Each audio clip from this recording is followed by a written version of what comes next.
Bonjour à tous. Madame la ministre, mes chers collègues, l'ordre du jour de notre réunion appelle l'examen de la CEPP relative à la mission santé. Madame la ministre Agnès Firmin-Le bienvenue dans notre commission. Et vous avez la parole pour 15 minutes sur l'exécution budgétaire de cette mission.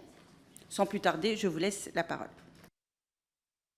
Merci Madame la Présidente, Madame la rapporteure spéciale, Mesdames et Messieurs les commissaires. Je me réjouis de me retrouver dans cette commission que j'ai parfois fréquentée durant le précédent quinquennat, même si j'étais beaucoup moins assidue que sur les bancs de la Commission des affaires sociales, où j'ai examiné avec certains d'entre vous les budgets de la sécurité sociale. Dans un premier temps, je reviendrai sur les priorités de la mission santé pour l'exercice 2022 qui fait l'objet de la réunion de ce jour. L'ancienne parlementaire que j'ai été sait l'importance de cet exercice. C'est important parce que le contrôle de l'action du gouvernement, le bon usage des deniers publics et la transparence des politiques publiques sont des enjeux évidemment essentiels à la vitalité et à la bonne santé de notre vie démocratique. C'est particulièrement important concernant cette mission, car ces crédits de la mission santé, en complément évidemment de ceux du budget de la sécurité sociale, concrétisent les priorités du gouvernement pour mieux protéger nos concitoyens et faire face aux défis nouveaux que rencontre notre société. Il s'agit évidemment de lutter contre les crises sanitaires et les crédits de la mission santé y contribuent étroitement. La pandémie du Covid-19 a constitué à ce titre un douloureux révélateur des risques auxquels nous sommes exposés en nous rappelant les liens étroits entre santé humaine, santé animale et biodiversité. Il s'agit aussi de protéger les plus vulnérables, tout en s'assurant que la solidarité nationale soit attribuée à juste titre, et c'est tout l'enjeu des échanges sur l'aide médicale d'État que nous aurons sûrement tout à l'heure. Comme vous le savez, la mission santé dans son exercice 2022 est composée de 4 programmes sur lesquels je vais revenir, tout en inscrivant mon propos dans la continuité de notre action depuis 2017. Vous les connaissez, il s'agit du programme 204 relatif à la prévention et à la sécurité sanitaire et à l'offre de soins. Les crédits de la mission sont évidemment très impactés par les moyens alloués à la crise sanitaire, en particulier concernant le fonds de concours dédié à la gestion de la crise. Les crédits s'élèvent en exécution à 384 millions d'euros, qui prennent en compte en majorité le fonds de concours que j'évoquais. La mission santé comprend également le programme 183, qui traite de la protection maladie et de l'aide médicale d'État. Les crédits de cette mission en exécution s'élèvent à 1 milliard d'euros en 2022, dont 962 millions concernant l'AME de droit commun. Elle comprend aussi 2 programmes créés en loi de finances rectificative pour 2022. Le programme 379 crée temporairement pour assurer la compensation à la sécurité sociale des dons de vaccins à des pays tiers, mais aussi pour assurer le reversement des recettes reçues de l'Union européenne pour le volet investissement du Ségur de la santé. Ces crédits représentent 6 milliards d'euros sur 5 ans. Enfin, le programme 378 est dédié à la mise en place d'une carte vitale biométrique en complément des crédits d'assurance maladie dédiés à ce projet. S'agissant de la prévention, de la sécurité sanitaire et de l'offre de soins, le programme 204, les crédits de cette mission reflètent d'abord le maintien d'un haut niveau de mobilisation durant toute l'année 2022 de l'ensemble des acteurs dans le cadre de la crise de la Covid-19. Concernant les années précédentes, les crédits du programme 204 ont été exceptionnellement renforcés dans le cadre d'un fonds de concours exceptionnel alimenté par Santé publique France. Les crédits de ce fonds ont bien évidemment été pleinement utilisés en 2020 à hauteur de 620 millions d'euros et les dépenses ont progressivement diminué en 2021, 284 millions d'euros, puis en 2022, 159 millions d'euros. Plus de 80% des dépenses effectuées sur le fonds en 2022 concernent les systèmes d'information dédiés à la crise sanitaire. Il s'agit principalement des logiciels SIDEP et Tous Anti-Covid, qui représentent 63% des dépenses 2022, mais aussi au numéro vert mis à disposition du grand public pour l'information générale sur la crise sanitaire et du logiciel Téléperformance pour l'aide à la prise de rendez-vous pour la vaccination contre la Covid-19. Au-delà de la gestion de crise sanitaire, la mission santé avec le programme 204 participe pleinement de la mise en œuvre de la stratégie nationale de santé qui constitue le cadre de la politique de santé en France. Depuis 2017, le gouvernement et la majorité ont porté des mesures fortes pour refonder notre système de santé et favoriser l'égal accès aux soins des Français sur tous les territoires. Pour les soignants et notre système hospitalier, c'est la revalorisation des soignants avec le Ségur de la santé, une mesure inédite et de justice pour reconnaître l'engagement des personnels soignants au service de notre santé durant la crise sanitaire.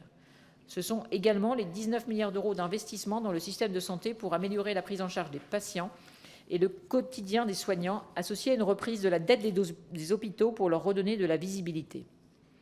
Nous avons supprimé le numerus clausus par la loi de 2019 sur l'organisation et la transformation de notre système de santé et diversifié les voies d'entrée pour permettre à tous les profils d'accéder et de réussir dans les études de santé.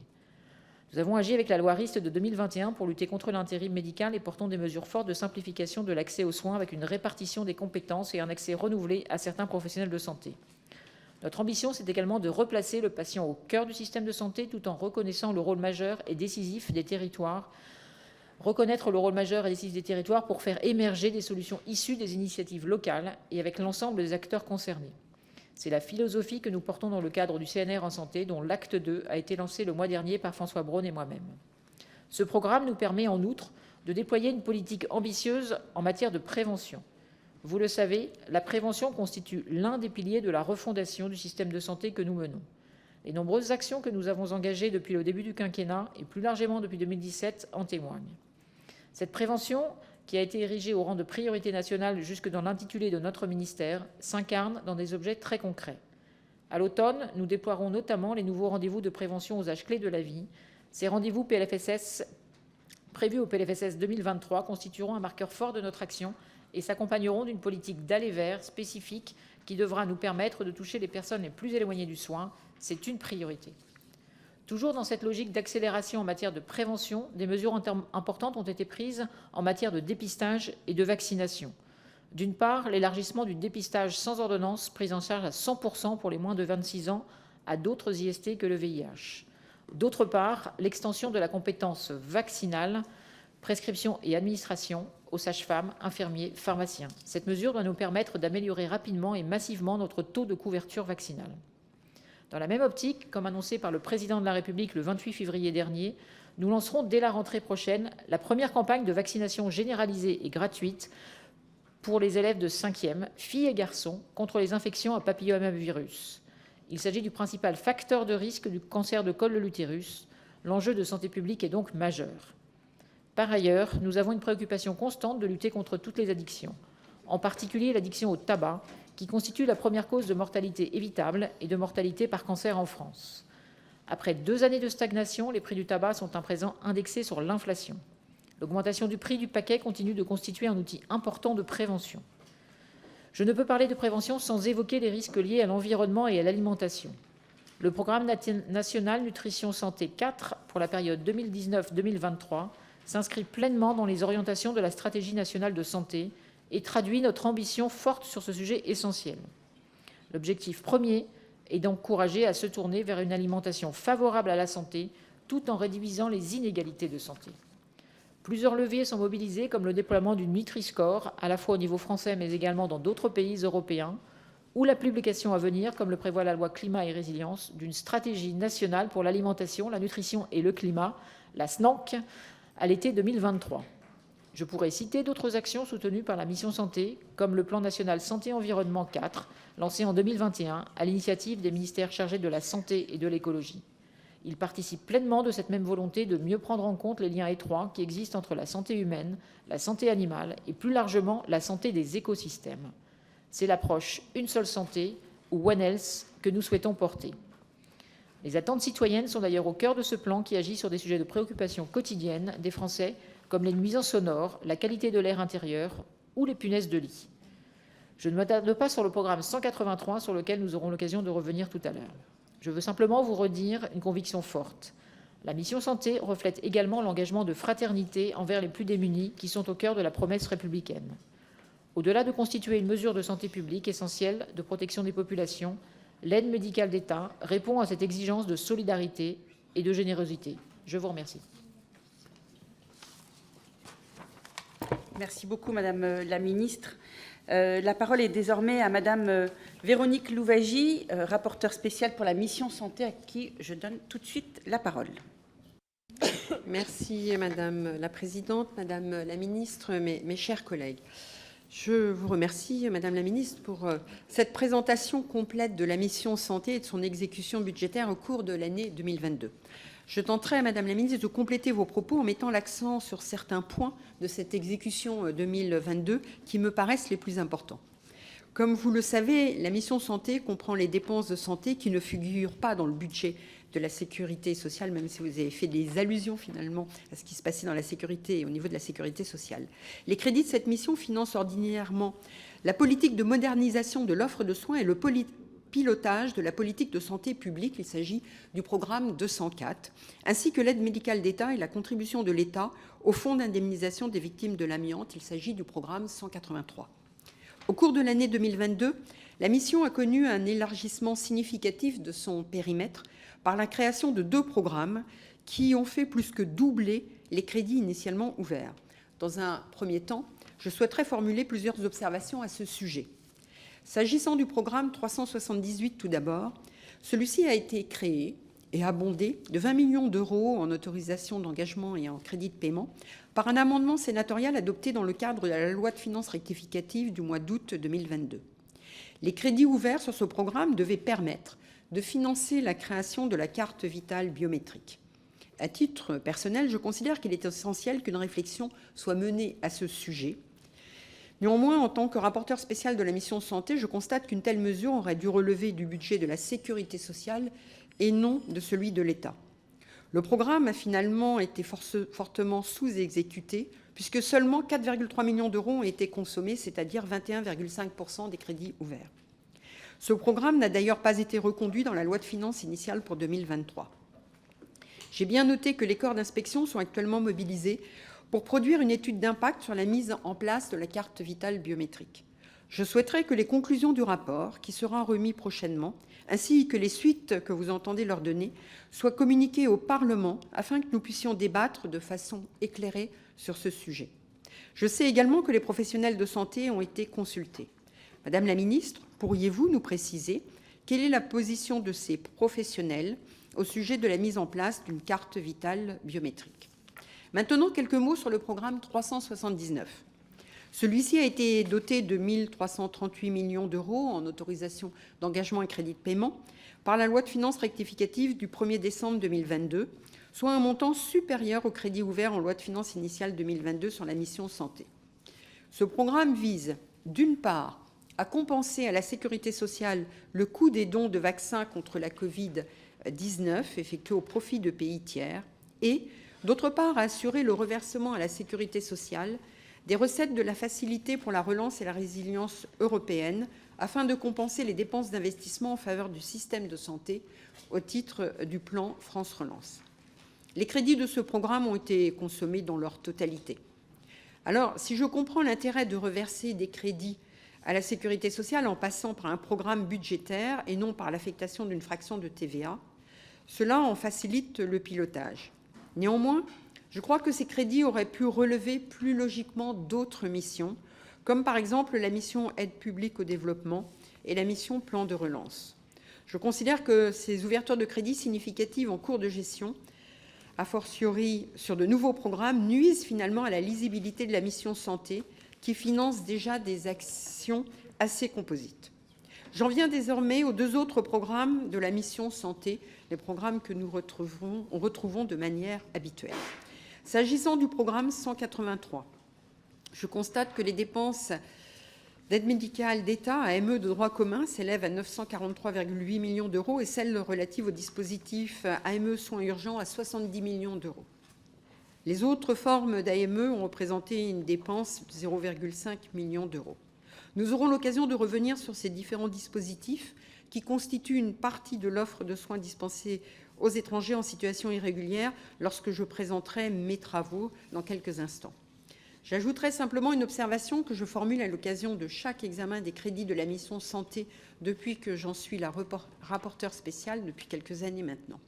Les documents budgétaires n'apportent qu'un nombre limité d'informations sur les bénéficiaires de l'AME, ce qui n'est pas satisfaisant. Je renouvelle donc cette observation depuis maintenant plusieurs années. Enfin, s'agissant du programme 204, je souhaiterais essentiellement porter votre attention sur la reconduction du fonds de concours destiné au financement de dépenses liées au Covid-19. Un total de 1 140 millions d'euros a été versé sur ce fonds de concours, dont 700 millions d'euros en 2020, 280 millions d'euros en 2021 et 160 millions d'euros en 2022. Les 2 tiers des dépenses de ce fonds de concours sont liés à des systèmes d'information, vous l'avez d'ailleurs indiqué également, Madame la Ministre, dont notamment le nouveau système d'information de dépistage populationnel, dit SIDEP. Ce dernier a vocation à devenir une base de données de biologie médicale utilisable pour d'autres pathologies virales ou infectieuses que le Covid-19. L'imputation de nouvelles dépenses sur ce fonds de concours m'interroge puisque celui-ci devait initialement s'éteindre au 31 décembre 2021. Je rappelle que ces dépenses sont engagées par de simples arrêtés ministériels sans contrôle du Parlement. Madame la ministre, est-il envisagé de mettre en extinction ce fonds de concours prochainement? Je vous remercie. Merci, Madame la rapporteure spéciale. Le rapporteur spécial pour avis des affaires sociales, Christophe Benz, n'étant pas là, je vous laisse tout de suite la parole, Madame la ministre, pour réagir aux propos de Madame Louwagie. Oui, merci Madame la Présidente. Madame la rapporteure. C'est parti. Normalement, c'est bon. Sur la carte vitale biométrique que vous avez évoquée longuement, donc ça a été évoqué bien sûr à de nombreuses reprises cette année comme moyen de lutter contre la fraude à l'utilisation de la carte vitale par des tiers non assurés sociaux ou par des assurés voulant bénéficier d'une meilleure couverture des frais. Elle a donné lieu à plusieurs travaux parlementaires. Vous l'avez rappelé, le Sénat a voté dans le cadre du PLFR 2022 une enveloppe de 20 millions d'euros pour lancer la mise en place d'une carte vitale biométrique pour répondre à la volonté légitime de lutter contre les fraudes à l'usurpation d'identité. Il faut préciser en premier lieu que ces dernières années, des efforts importants ont été apportés dans la réduction du nombre de cartes surnuméraires. Aujourd'hui, il n'existe quasiment plus de cartes en surnuméraire. Sur les 20 millions d'euros que vous évoquez, qui ont été ajoutés en autorisation d'engagement et de crédit de paiement pour l'année 2022, le gouvernement a versé 4,3 millions d'euros au profit du GIE Sésame Vital.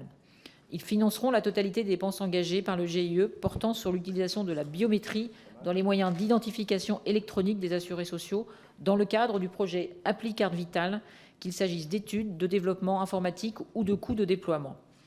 Pour l'avenir, le financement des travaux en lien avec la carte vitale a vocation à continuer d'être porté par la Sécurité sociale et ses opérateurs, comme vous l'avez souligné. Ces dotations budgétaires n'ont par conséquent pas été reprises pour le PLF 2023. Permettez-moi de prendre quelques instants pour revenir sur le travail conduit par l'assurance maladie et le GIE Siam Vital à la mise en œuvre d'une carte vitale sur smartphone avec une appli carte vitale. L'assuré peut utiliser l'appli carte vitale chez un professionnel de santé en déverrouillant son application puis en présentant son téléphone au professionnel de santé. Une expérimentation à petite échelle de l'appli carte vitale a été lancée en septembre 2019 dans les départements Rhône et Alpes-Maritimes. En septembre 2022, le programme Appli Carte Vitale a franchi une nouvelle étape de test sur un nombre limité d'assurés dans les départements du Rhône, des Alpes-Maritimes et de la Sarthe. Dans cette version de l'appli, il y a un traitement biométrique lors de la vérification d'identité à distance effectuée lors de l'activation de l'appli Carte Vitale. Ce traitement biométrique s'effectue évidemment conformément au référentiel établi par l'ANSSI en 2021. Dans ce traitement, l'assuré doit prendre une vidéo de sa pièce d'identité et de lui-même. Cette vidéo est ensuite automatiquement analysée pour vérifier la conformité entre la photo sur la pièce d'identité et la vidéo, tout en s'assurant qu'il s'agit bien d'une personne réelle et d'une pièce d'identité valide. En cas de résultat positif suite aux opérations biométriques, le résultat est ensuite validé par un opérateur humain. Nous visons un déploiement progressif et maîtrisé de cette application pour arriver à une généralisation d'ici la fin du quinquennat. Il est important de souligner que l'objectif n'est pas de substituer toutes les cartes physiques par l'application, mais de s'assurer de la bonne appropriation par les assurés. Donc la vitesse du déploiement dépendra du nombre d'assurés qui souhaiteront utiliser cette application. Nous aurons donc des actions d'accompagnement spécifiques auprès des assurés et des professionnels de santé. Sur la mission IGAS-IGF sur la carte vitale biométrique. Dans le même temps, pour objectiver l'intérêt d'une carte vitale biométrique, une mission, comme vous l'avez souligné, IGAS-IGF a été lancée le 18 octobre dernier par les ministères de la Santé et des Comptes publics. Elle permettra de se prononcer sur l'intérêt d'une carte vitale biométrique. Les conclusions de rapport seront naturellement communiquées à la représentation nationale. À date, et sans préjuger de ces conclusions de cette mission, il me semble important de souligner néanmoins quelques éléments. Je souhaite d'abord vous rappeler que des efforts importants ont été conduits par l'assurance maladie et par l'ensemble des régimes pour réduire massivement le nombre de cartes vitales surnuméraires, comme je le disais tout à l'heure. Alors qu'on dénombrait plus de 2 millions de cartes vitales surnuméraires en 2018, nous en sommes aujourd'hui à quelques centaines de cartes. Par ailleurs, les retours que nous avons des professionnels de santé sont a priori très réservés sur le dispositif biométrique. J'ajoute enfin qu'un dispositif de carte vitale biométrique pourrait aller à l'encontre de notre objectif de simplification des tâches administratives des médecins et du temps médical que nous pourrions gagner. Sur l'extension du fonds de concours du programme 204 qui portait les dépenses liées au Covid, L'année 2023 devrait acter la fin des systèmes d'information et des outils de communication mis en place dans le cadre de la crise sanitaire. La fermeture du fonds devrait être opérée d'ici la fin de l'année 2023, sous couvert que nous n'ayons pas de nouveau une épidémie. Les dernières dépenses sont estimées à 96 millions d'euros en crédit de paiement, dont un tiers au titre du paiement des prestations 2022. Voilà, je crois que sur l'AME, on aura l'occasion de répondre et j'aurai l'occasion de répondre, je crois, à quelques questions. Merci beaucoup, Madame la Ministre. Nous allons maintenant entendre les interventions des différents groupes pour 2 minutes chacun et éventuellement d'autres intervenants pour 1 minute chacun. Je laisse tout de suite la parole à Mathieu Lefèvre pour le groupe Renaissance. Merci Madame la Présidente, merci Madame la Ministre pour cette présentation. Le groupe Renaissance salue évidemment l'augmentation considérable des moyens alloués à nos soignants et à l'hôpital public et à la santé en général, qui évidemment dépasse largement cette mission, quand on sait que l'hôpital public va connaître plus de 100 milliards d'euros de crédits à compter de cette année. Comme la rapporteure, je voulais vous interroger sur l'élargissement du périmètre de la mission, avec d'une part la question des cartes vitales biométriques. Je voulais vous interroger sur le retour des professionnels. Est-ce que les professionnels ont des réticences parce que ça fait un acte peut-être plus compliqué pour eux? Et sur la carte dématérialisée, on est évidemment preneur également des conclusions de ces études. Je crois qu'avec la rapporteure, on partage ce souhait. Sur les dépenses d'AME, je me permets d'empiéter parce que j'ai quelques questions. On s'aperçoit que la dépense est inférieure à ce qui était prévu en loi de finances initiale et le nombre de bénéficiaires diminue. Est-ce qu'on peut y voir là le résultat de mesures antérieures qui prennent leur plein effet en 2022 ? Je pense notamment au délai de carence de 3 mois qui a été instauré pour l'ouverture des droits à la PUMA pour les demandeurs d'asile. Je pense à la réduction de la durée du maintien de ces droits lorsque les conditions de régularité de séjour ne sont plus remplies et aux diverses mesures de lutte contre la fraude. Sur les compensations à la sécurité sociale, je partage ce qu'a dit la rapporteure. D'une manière générale, j'aimerais savoir quelle est votre appréciation sur l'accroissement des transferts de TVA à la sécurité sociale quand on sait que l'État aujourd'hui ne récupère plus que la moitié de la TVA. Est-ce qu'il ne faudrait pas se cantonner à une logique de compensation des exonérations plutôt qu'au financement pérenne des branches, ce à quoi semble répondre la logique d'affectation de la TVA? Puis de la même manière, j'ai la même question que la rapporteure sur les restes à payer relatifs au fonds de concours. Merci. Merci, Monsieur Lefèvre. Kevin Mauvieux pour le Rassemblement national. Merci, Madame la Présidente, Madame la Ministre, Madame la rapporteure. Alors moi, je voulais commencer par aborder effectivement la question également des cartes vitales biométriques dont vous avez relevé, dont vous avez mis en évidence la sous-utilisation de l'enveloppe qui avait été votée au départ. 20 millions d'euros votés au départ pour la mise en place de ce système, avec seulement 4,3 millions utilisés à l'heure où on parle. Donc je voulais savoir si on avait un bilan intermédiaire du groupement d'intérêt économique Sésame Vital qui a été mis en place dans la mise en œuvre de ce projet, faire un point d'étape. Ensuite, je voulais revenir sur la question de la bureaucratisation avec notamment les agences régionales de santé qui ont coûté 400 millions d'euros en 2022 et qui rationnent les soins en permanence, qui alourdissent l'administration au niveau notamment des hôpitaux. On parle toujours de monstres bureaucratiques. On a à plusieurs périodes relevé que 30% du temps à l'hôpital était passé à faire de l'administratif. Est-ce qu'il ne serait pas temps, au niveau des commissions finances et des commissions des affaires sociales, de se saisir de la question d'une éventuelle suppression des ARS, ou en tout cas d'évoquer la restructuration de ce système? Et enfin, je voulais revenir également sur l'aide médicale d'État, dont le montant s'élève à 1,2 milliard d'euros, sans prendre en compte un possible écart de 580 millions d'euros payés par l'assurance maladie, avec un coût total d'1,7 milliard évoqué. Il est essentiel de rappeler que cette aide elle a pour but, avant tout, d'œuvrer dans l'humanitaire et d'aider les personnes qui sont dans des situations graves et mettant réellement en cause leur santé. Or, on constate, et c'est évoqué, je crois, dans votre rapport, qu'il y a des dépenses plutôt de confort. Je crois que vous parlez des oreilles décollées ou de dépenses pour de l'aide à la procréation. La question étant, du coup, est-ce que, même si c'est difficile au niveau des statistiques, et vous l'avez dit vous-même, est-ce qu'on a une partie de statistiques qui nous permet de savoir, dans les dépenses totales de l'AME, quelle est la part de dépenses de confort et la part de dépenses réellement urgentes?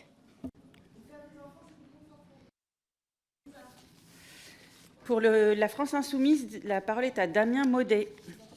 Merci Madame la Présidente, Madame la Ministre, Madame la Rapporteure, chers collègues.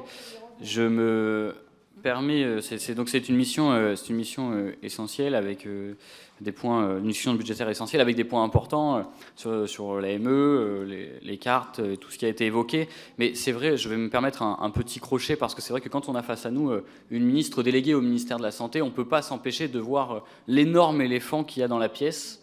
Et l'énorme éléphant qu'il y a dans la pièce, c'est cette situation catastrophique que traverse notre pays sur les questions de santé, sur l'hôpital, sur les médicaments. Et notre devoir de parlementaire, c'est quand même de vous interroger là-dessus.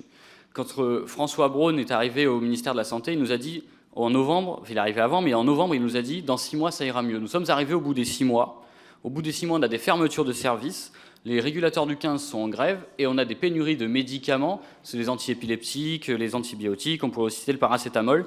Et la seule réponse structurelle, en fait, je vous interroge peut-être même sur le prochain budget, c'est que la seule réponse structurelle, c'est celle d'Elisabeth Borne qui explique que tous les ministères devront faire 5% d'économie. Ma question est assez simple et peut-être pour aussi Madame la rapporteure. Dans quelle partie du ministère de la Santé, à quel endroit, où est-ce que ça va suffisamment bien qu'on pourrait se permettre 5% d'économie dans le domaine de la santé ? Il n'y a pas d'orateur pour les Républicains. Je laisse la parole à Monsieur Pascal Lecamp, du groupe Modem, pour une durée de 2 minutes. Monsieur Lecamp. Démocrate. Merci Madame la Présidente, Madame la Ministre, Madame la Rapporteure Générale, excuse-moi, mes chers collègues. Alors plusieurs questions, je ne sais pas si j'aurai le temps de toutes les poser, mais je commence dans l'ordre. Question, dans le cadre de la mission santé, l'objectif 1 se consacre à l'amélioration de l'état de santé de la population et à la réduction des inégalités territoriales et sociales de santé. On peut se satisfaire que l'espérance de vie en bonne santé à 65 ans continue à progresser. Aujourd'hui, cette espérance de vie en bonne santé est de 77,3 ans pour les femmes et 75,7 ans pour les hommes. Cet objectif porte également le financement des CPTS. Madame la Ministre, vous est-il possible de nous donner le coût de ce soutien, mais surtout quel est le bilan dans l'accès aux soins pour les Français de ces dispositifs? Question 2. En août, l'un des indicateurs du programme 204 est celui du taux de couverture des plus de 65 ans contre la grippe. On remarque qu'il était ciblé à un taux de couverture de l'ordre de 62% en 2022. Or, 56,8% ont été réalisés seulement contre 60% l'année précédente. Madame la Ministre, comment expliquez-vous cette sous-vaccination en 2022? Y a-t-il un lien avec la vaccination Covid? Et pensez-vous que votre objectif pour 2023 soit réalisable? Question 3. Concernant l'Institut national du cancer, nous connaissons les difficultés de recrutement en raison du manque d'attractivité des postes offerts par l'Institut, notamment puisqu'il s'agit de contrats à durée déterminée. Envisagez-vous de faire évoluer ces modalités de recrutement afin de rattraper le retard en la matière? Question 4, et tu m'arrêtes parce que je pourrais ne pas t'arrêter. Le programme 204 prévoit également une participation au financement des travaux de la construction de l'Académie de l'OMS de Lyon. Une ouverture en 2024 était prévue. Pouvez-vous nous faire un point sur l'avancée des travaux? Le programme phare, question 5, a été lancé en 2011. En 2022, il représente 2,5 millions d'euros en AE et en CP. 2,2 en CP, pardon. Pouvez-vous faire un point sur l'état d'avancement de ce programme? Et enfin, le programme 378, carte vitale biométrique, a consommé 4,3 millions d'euros en autorisation d'engagement et crédit de paiement. Il s'agit de la mise en place de la carte vitale biométrique, ainsi que de la mise en œuvre depuis 2019 de l'application relative à la carte vitale. Madame la Ministre, pouvez-vous nous faire un point sur les avancées de ces deux dispositifs, carte vitale et application? Merci. Merci, monsieur le député. Je laisse la parole à Joël Aviragnet pour le groupe socialiste. Merci Madame la Présidente. Madame la Ministre, Madame la Rapporteure, le PLF 2023 a permis une très légère augmentation du budget alloué à la mission santé. Cependant, au vu de l'inflation galopante et des besoins de ce secteur essentiel abandonné, le compte n'y est pas. Si la santé souffre d'un désinvestissement chronique depuis plusieurs années, on peut affirmer sans aucun doute que la psychiatrie en est le parent pauvre. Alors que la situation était déjà critique avant la pandémie, les confinements ont fait exploser le nombre de concitoyens souffrant de troubles psychiques. Or, les assises de la santé mentale n'ont pas eu les résultats attendus. Il est pourtant urgent de se saisir à bras-le-corps de ce sujet, d'écouter les professionnels, les associations de patients, les universitaires. Désinvestir dans la santé mentale, et plus particulièrement la psychiatrie, c'est mettre en danger la vie des personnes souffrant de troubles en étant incapable de leur assurer la qualité de soins dont ils ont besoin. C'est aussi demander aux professionnels toujours plus d'efforts avec toujours moins de moyens. Mais la situation n'est plus tenable. Les professionnels sont fatigués, les patients moins bien soignés qu'avant et les familles délaissées. Même d'un point de vue budgétaire, c'est une énorme erreur. Le coût annuel direct et indirect des troubles psychiques est estimé à 109 milliards d'euros. Dans le même temps, les dépenses annuelles de santé mentale ne sont que de 23 milliards d'euros. C'est presque 5 fois moins. Votre gouvernement ne cesse d'appeler à bâtir des majorités d'idées sur des sujets précis. Il me semble que la santé mentale doit en être un. Et des ajustements marginaux seront insuffisants. Il est urgent d'agir en investissant massivement dans ce secteur essentiel et délaissé. Y êtes-vous disposé? La parole est désormais à Christophe Plassard pour le groupe Horizon. Merci Madame la Présidente, Madame la Ministre, Madame la rapporteure spéciale. Vous avez évoqué la nécessité d'une approche globale, une seule santé et les risques liés à l'environnement et à l'alimentation. C'est particulièrement vrai concernant les enjeux liés à la nutrition qui est, avec l'activité physique, un des déterminants majeurs de santé. C'est d'autant plus important que le niveau d'activité physique dans la population est très insuffisant au regard des recommandations de l'OMS, et ce, quel que soit l'âge. La sédentarité, qui est un facteur de risque à part entière, progresse à la faveur des évolutions sociétales, marquées entre autres par le développement du digital, écran, télétravail, etc. Ces tendances de fond ont été amplifiées par l'épisode Covid.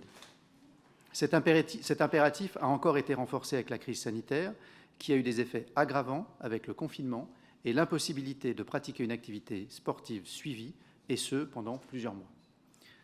Vous avez évoqué également les enjeux de prévention que recouvre le programme Santé nationale Santé 4, qui est financé en partie par le programme 204. La prise en compte des effets de la crise sanitaire sur les habitudes alimentaires, de pratiques d'activité physique et de sédentarité en constitue d'ailleurs un axe nouveau.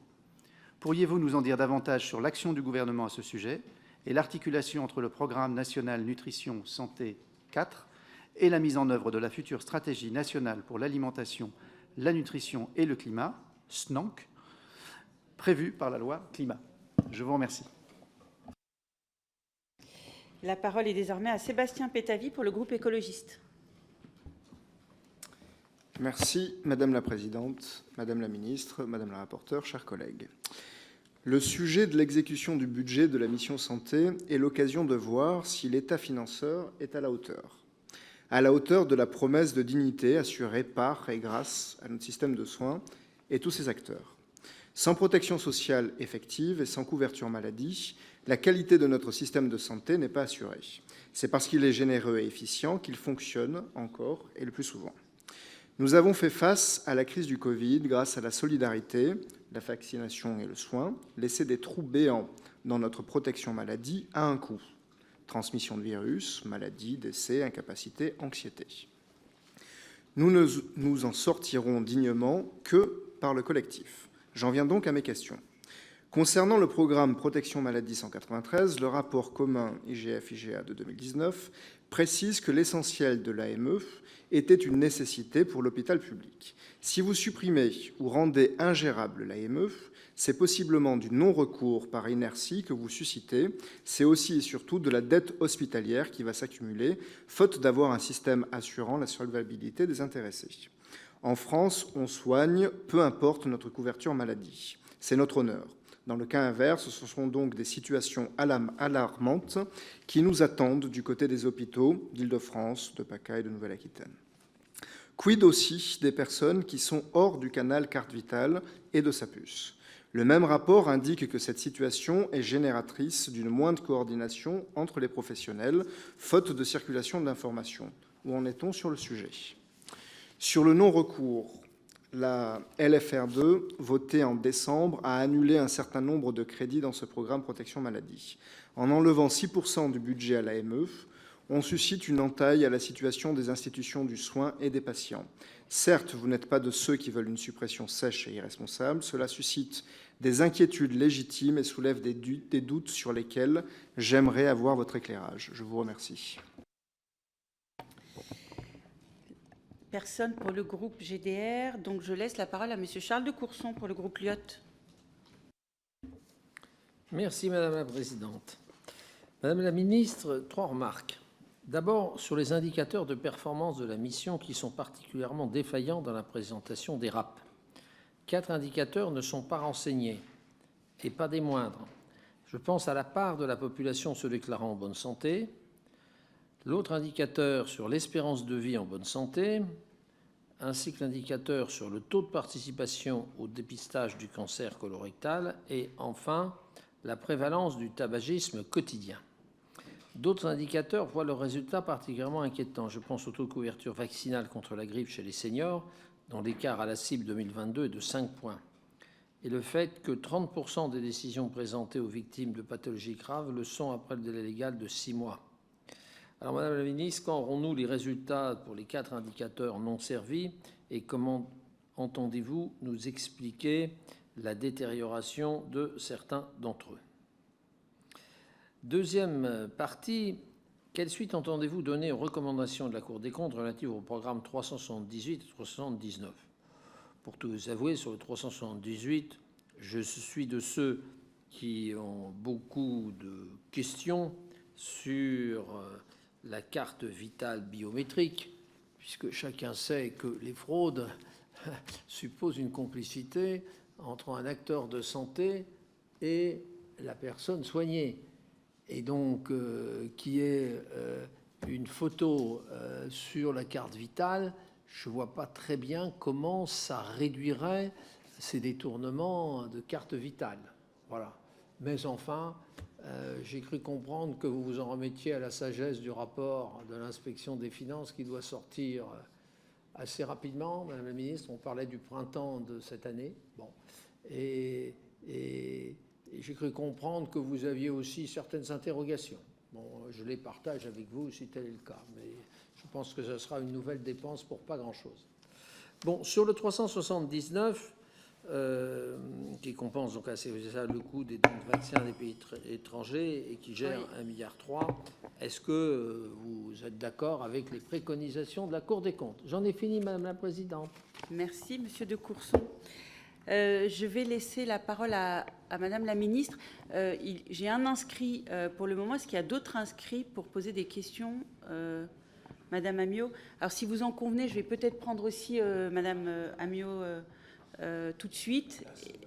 Voilà, on fait tout d'un coup, étant donné le nombre de présents.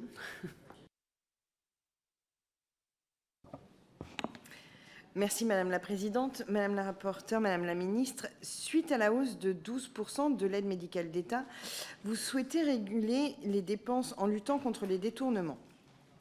Il n'est plus à préciser que l'AME est un impératif de santé publique. La régulation que vous proposez et donc l'absence d'accès aux soins aurait un coût bien plus important sur le système de santé. La fraude à l'AME, souvent citée, est un non-sujet puisqu'elle ne représente qu'une poignée de personnes, en l'occurrence 38 en 2018. Pour 0,06% des dépenses, on est encore bien loin des milliards d'évasion fiscale. Seulement 51% des étrangers en situation irrégulière seraient couverts par l'AME. Plusieurs associations ont dénoncé dans une enquête les entraves administratives freinant le recours à l'AME. Madame la Ministre, les résultats sont clairement déplorables et les financements loin d'être à la hauteur de l'enjeu. Comment comptez-vous justifier le sous-investissement financier et humain? Comment pouvez-vous assumer une politique de stigmatisation et de discrimination des personnes immigrées? Je vous remercie.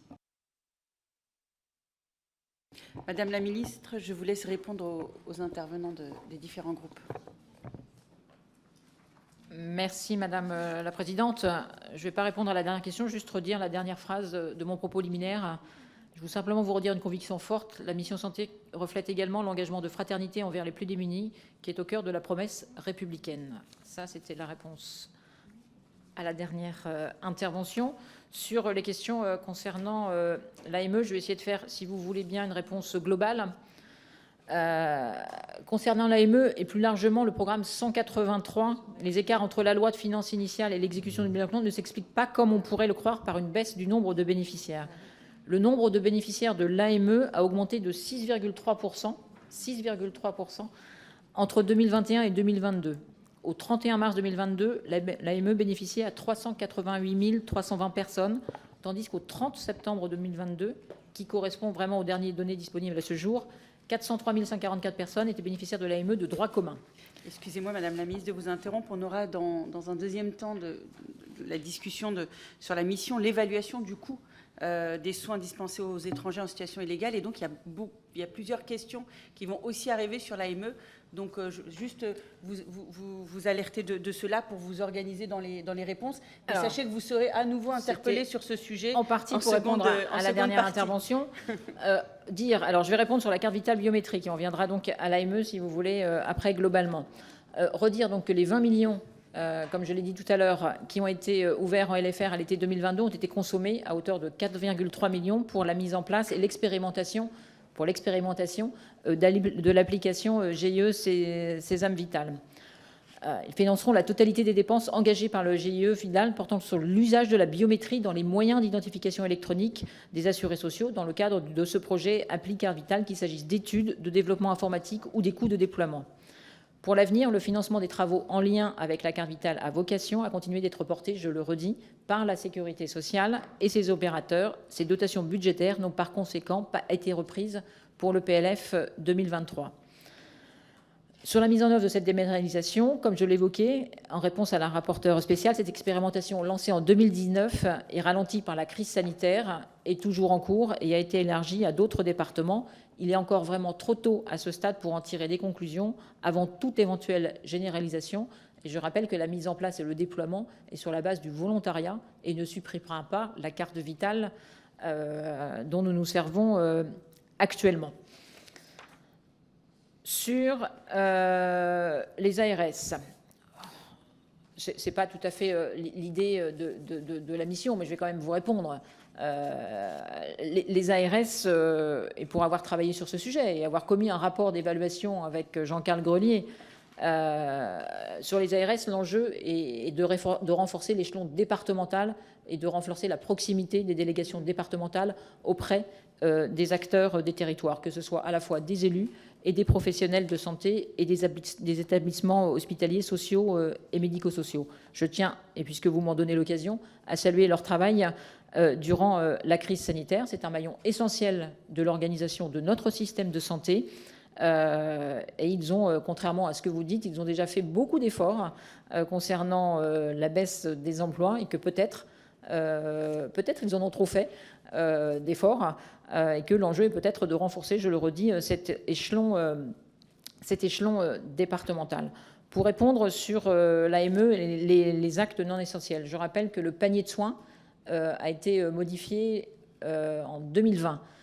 Qu'il est vraiment trop tôt, d'ailleurs, pour mesurer quel est son impact, parce que depuis 2020, nous avons eu la crise sanitaire qui ne nous permet pas vraiment de mesurer quel est l'impact de la modification de ce panier de soins. Mais pour répondre à votre question sur les actes que vous estimez inutiles, pour tous les actes qui ne correspondent pas au panier de soins, un accord préalable auprès de la caisse du service médical de la caisse de sécurité sociale est nécessaire. C'est quelque chose d'important. Et une partie du budget de l'AME est consacrée aux hospitalisations, ce qui veut bien dire que les bénéficiaires sont des personnes qui ont une santé plutôt dégradée et qui nécessitent d'être hospitalisées. Sur la question concernant la vaccination grippale qui a été abordée 2 fois, nous avons encore besoin d'accentuer et d'accélérer le taux de vaccination grippale. Il est effectivement un peu moins bon cette année que l'année précédente. L'année précédente, nous étions aussi en période Covid où beaucoup de personnes souhaitaient vraiment se faire vacciner contre la grippe. Il y avait même une course au vaccin. Mais nous ne vaccinons pas encore suffisamment contre la grippe. Je le répète, la vaccination reste le meilleur moyen de se protéger et même parfois de protéger les personnes qui ne pourraient pas se faire vacciner. Monsieur de Courson, concernant la réponse à votre question assez intéressante sur les indicateurs Nous n'avons peut-être pas en France une politique encore d'évaluation assez importante et peut-être même ne définissons pas nous-mêmes et peut-être même lorsqu'on fait la loi les indicateurs pour pouvoir évaluer. Néanmoins, sur les questions très précises que vous posez sur les indicateurs, je peux vous répondre. L'indicateur en P204 sur le taux de participation au dépistage du cancer colorectal pour les personnes de 50 à 74 ans. La cible pour 2022 était de 46%. Ces données sont traitées par Santé publique France en lien avec les ARS et nous ne disposerons des données sur la réalisation 2022 que dans quelques semaines. Elle ne devrait pour ce dépistage pas évaluer sensiblement par rapport à la donnée nationale moyenne 2021, soit entre 34 et 35%, du fait notamment d'une année encore marquée par la crise sanitaire et la mise en œuvre très récente et très progressive des nouvelles modalités de remise des tests aux populations cibles, notamment par les pharmaciens qui peuvent remettre le test de dépistage depuis le mois de juillet. Concernant l'indicateur sur la prévalence du tabagisme quotidien en population de 18 à 75 ans, la cible est fixée à 23% et la réalisation 2022 est manquante. Sur cet indicateur, il faut souligner que le baromètre de Santé publique France évolue dans sa périodicité et qu'à partir de 2024, il sera réalisé tous les 2 ans, c'est-à-dire en 2024 pour 2026. En conséquence, il n'y a pas eu d'enquête pour connaître la prévalence du tabagisme quotidien en 2022. En revanche, les données 2023 seront connues via l'enquête ponctuelle EROP que réalise l'Observatoire français des drogues et des tendances addictives. Elle devrait l'être à l'automne prochain. Concernant les indicateurs sur le pourcentage de la population de 16 ans et plus se déclarant en bonne santé et sur l'espérance de vie en bonne santé, les données concernant l'exécution 2022 seront connues en début d'année N+2 pour le premier en raison des délais d'Eurostat et fin 2023 pour le second. Je ne manquerai néanmoins pas de vous en tenir informé. Concernant la question sur les enjeux de santé en lien avec la nutrition, je l'ai dit dans mon propos liminaire, l'ambition d'une approche One Health, une seule santé, ça me permettra de répondre à la question concernant le bâtiment de l'OMS à Lyon. Je n'ai pas suivi la construction des travaux, mais je sais que les travaux sont en cours et ils seront en lien avec l'Institut One Health. Les enjeux de la nutrition et de l'alimentation sont importants. Il nous faudra mesurer, bien sûr, avec précision les effets de la crise sanitaire à la fois sur l'alimentation, mais aussi sur la baisse de la pratique d'activité physique. Le gouvernement mène une politique nutritionnelle forte axée sur la prévention et la promotion de la santé avec des mesures concrètes, opérationnelles et multisectorielles qui doivent et devront accompagner cette transition des systèmes alimentaires, mais aussi prendre en compte les évolutions sociétales que vous avez évoquées. Je l'ai déjà évoqué, le déploiement du Nutri-Score est important, avec plus de 1100 entreprises engagées contre 415 entreprises en 2020. Au-delà du territoire français, c'est 6 autres pays européens qui ont souhaité le mettre en œuvre de façon coordonnée avec la France, et nous souhaitons pouvoir le développer encore plus dans le cadre de ce nouvel enjeu européen. La signature en 2022 aussi d'un accord collectif dans le secteur de la boulangerie et dont le premier rapport d'évaluation en cours de finalisation et qui sera publié prochainement montre des progrès encourageants avec la réduction effective des teneurs en sel par les professionnels de la filière dont je salue les efforts. Un volet outre-mer sur le PNNS 4 qui a été publié en septembre 2022 et qui nous permet de prendre en compte les spécificités notamment au diabète lié à nos concitoyens d'outre-mer. Le lancement en 2022 d'une procédure simplifiée aussi d'attribution du logo PNNS pour garantir la fiabilité de tous les outils que nous mettons au regard des recommandations de ce plan d'action. Et enfin, le lancement en 2021 du site internet Réseau d'acteurs PNNS afin de promouvoir et faciliter les initiatives locales en nutrition. En complément de ces premiers points, la loi Climat et Résilience du 22 août 2021 a constitué une étape clé en instaurant des mesures concrètes telles que l'éducation à l'environnement, l'obligation dans l'ensemble de la restauration collective scolaire de proposer au moins un menu végétarien par semaine. Mais elle a également introduit la stratégie nationale pour l'alimentation, la nutrition et le climat, la SNANC, qui déterminera des orientations ambitieuses pour notre politique de l'alimentation durable et de la nutrition, en s'appuyant sur le programme national pour l'alimentation et le programme national nutrition santé. Sur la question concernant la TVA, je ne sais plus qui me l'a posée. Oui. Le fait d'utiliser un seul outil pour assurer la neutralité financière est source d'efficacité et de lisibilité. La TVA est particulièrement utile car entièrement affectée à la branche maladie. Sur le programme P379, les crédits ont été finalement privilégiés non par erreur envers la TVA, mais car il s'agit de reverser des crédits triés précis versés par l'Union européenne. C'était les crédits qui ont été versés par l'Union européenne, notamment dans le cadre du plan de relance. L'AME, on a dit qu'on y reviendrait tout à l'heure. La TVA, l'OMS, je crois que le bâtiment se monte et sera lié à l'Institut One Health, comme je l'ai dit. La vaccination, on a répondu. La carte biométrique aussi.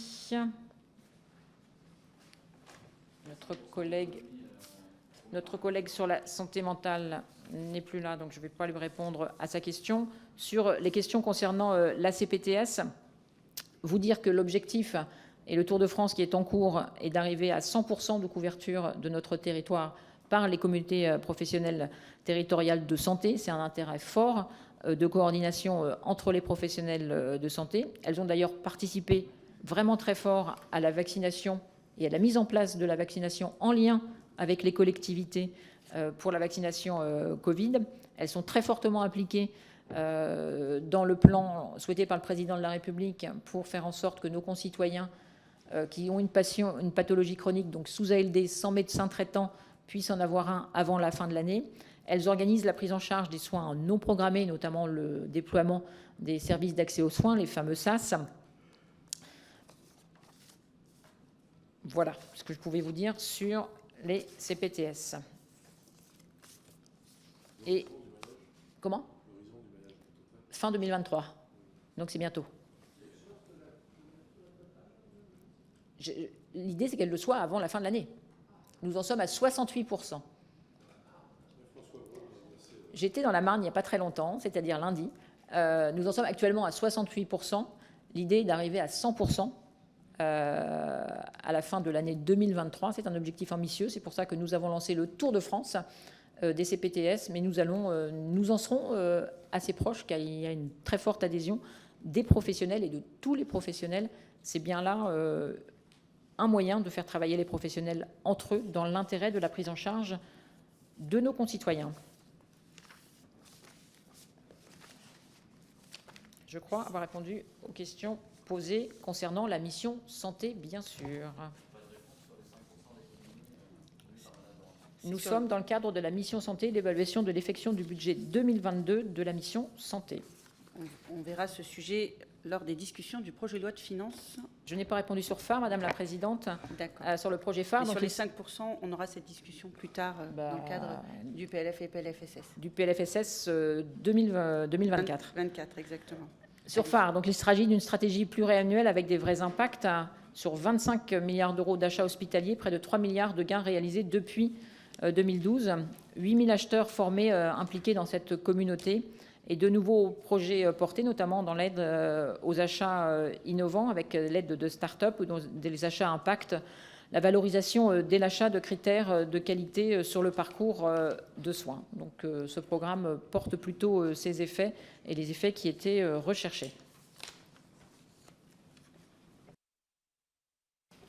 Merci Madame la Ministre. Nous allons arriver donc au second temps de cette discussion qui concerne particulièrement l'évaluation du coût des soins dispensés aux étrangers en situation irrégulière. Donc ce sujet de l'AME. Je vais laisser tout de suite la parole pour 10 minutes à Madame la rapporteure spéciale Véronique Louwagie. Merci Madame la Présidente, Madame la Ministre, mes chers collègues. Dans le cadre du printemps de l'évaluation de l'année 2021, j'ai conduit une première étude visant à évaluer le coût des soins dispensés aux étrangers en situation irrégulière. Contrairement à une croyance répandue, j'ai démontré que ces soins ne sont pas uniquement prodigués dans le cadre de l'aide médicale de l'État. Au moins 11 dispositifs différents existent en la matière pour un coût total qui n'avait, à ma connaissance, jamais fait l'objet d'une estimation précise. L'AME constitue bien sûr un dispositif central dans cette organisation, avec un panier de soins sans équivalent. Ailleurs en Europe, les soins pris en charge se limitent aux soins urgents et vitaux. J'en reparlerai dans la suite de mon intervention. À côté de l'AME, il existe donc au moins 10 autres dispositifs d'importance variable. Il s'agit du maintien des droits à l'assurance maladie, des soins dispensés à Mayotte, des soins prodigués dans les centres de rétention administrative, de la mission d'intérêt général dédiée à la précarité, des permanences d'accès aux soins de santé, de l'admission au séjour pour soins, des soins en détention et des équipes mobiles psychiatrie précarité, ainsi que des SAMU sociaux et de dépenses fiscales. Je vous renvoie au rapport que j'ai remis en 2021 et à celui que je remettrai prochainement pour la présentation détaillée de cette offre de soins. En tout état de cause, le coût agrégé de l'ensemble de ces dispositifs n'est pas négligeable. À l'issue des travaux que j'ai conduits en 2021, je suis parvenue à estimer le coût de 6 de ces 11 dispositifs, dont les principaux. Pour 2019, il est de l'ordre de 1,5 milliard d'euros, ce qui représentait plus de 600 millions d'euros de plus que le seul coût de l'AME. J'ai déposé le 25 mai 2021, avec les membres du groupe Les Républicains, une proposition de résolution visant à faire connaître plus largement les conclusions de mes travaux et à inviter le gouvernement à prendre des mesures fortes pour réformer l'offre de soins dispensée aux étrangers en situation irrégulière. Je déposerai prochainement une nouvelle proposition de résolution, car je constate qu'aucune réforme n'a été engagée depuis. Je note également que le projet de loi pour contrôler l'immigration, améliorer l'intégration, ne comportait au stade de son dépôt aucune disposition relative aux soins dispensés aux étrangers en situation irrégulière. Pourtant, s'il est souvent rappelé que l'AME représente une proportion marginale des dépenses publiques de santé, ce dispositif représente tout de même 17,2% des dépenses de l'État consacrées à la politique de l'immigration et de l'intégration en 2023. Il s'agit d'un véritable angle mort de notre politique de l'immigration. J'en viens maintenant aux travaux que j'ai menés ces dernières semaines. Dans le cadre de ce nouveau printemps de l'évaluation, j'ai en effet choisi de réitérer l'exercice. Je crois qu'évaluer le coût des soins dispensés aux étrangers en situation irrégulière constitue un effort de transparence nécessaire qui devait être renouvelé. Quelques mots tout d'abord sur l'AME. Je ne conteste pas qu'il s'agit d'une aide essentielle, notamment en termes de santé publique et de pertinence de la dépense. Néanmoins, je crois qu'il est important de rappeler qu'en France, et à l'inverse des autres pays européens, le panier de soins pris en charge ne se limite pas aux soins urgents et permet d'accéder à des soins non essentiels, comme le recollement des oreilles ou la pose d'un anneau gastrique. Je vous signale également l'explosion du nombre de bénéficiaires de l'aide médicale d'État, qui est une tendance de long terme. Au 30 septembre 2022, ce sont 403 144 bénéficiaires de l'AME de droit commun. C'est 5,9% de plus par rapport à 2021 et 20,5% de plus par rapport à 2019 et 123,4% de plus par rapport à 2023. Je pense que ces chiffres illustrent assez bien l'absence de pilotage de ce dispositif.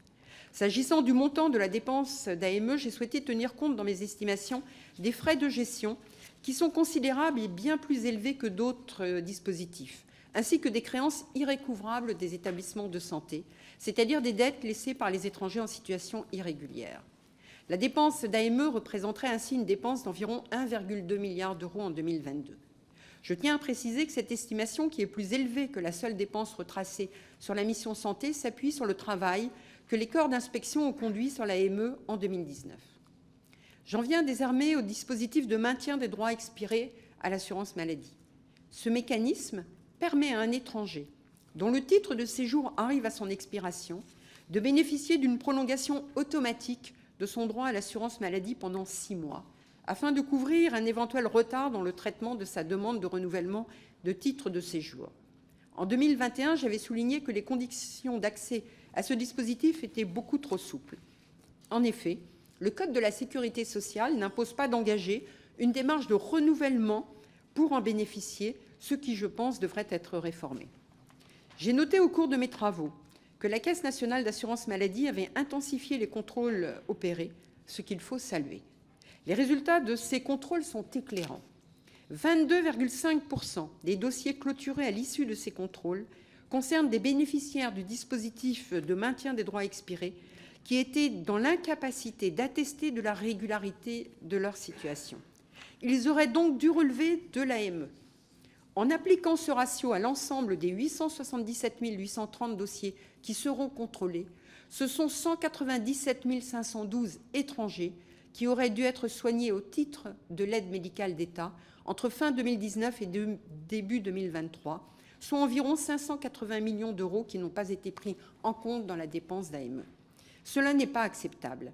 D'abord parce que cela conduit à ce que des étrangers en situation irrégulière bénéficient d'une protection santé à laquelle ils n'ont pas droit. Ensuite, parce que cela fait supporter à l'assurance maladie une dépense qui devrait être à la charge de l'État au titre de l'AME.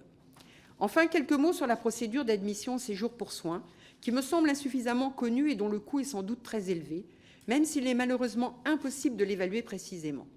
Premier constat, il s'agit d'une exception française ou presque. Un seul autre pays en Europe, la Belgique, permet de régulariser des personnes pour motif de santé. Le principe de l'admission au séjour pour soins est une réalité socialement de moins en moins acceptable. Ce dispositif a été complètement détourné de son objectif initial, c'est-à-dire celui d'un titre de séjour octroyé dans une visée essentiellement humanitaire pour répondre à des situations exceptionnelles et graves. Il existe 3 critères d'accès au titre de séjour pour soins, mais aucun n'est véritablement respecté. Le premier, c'est le critère de la résidence habituelle en France.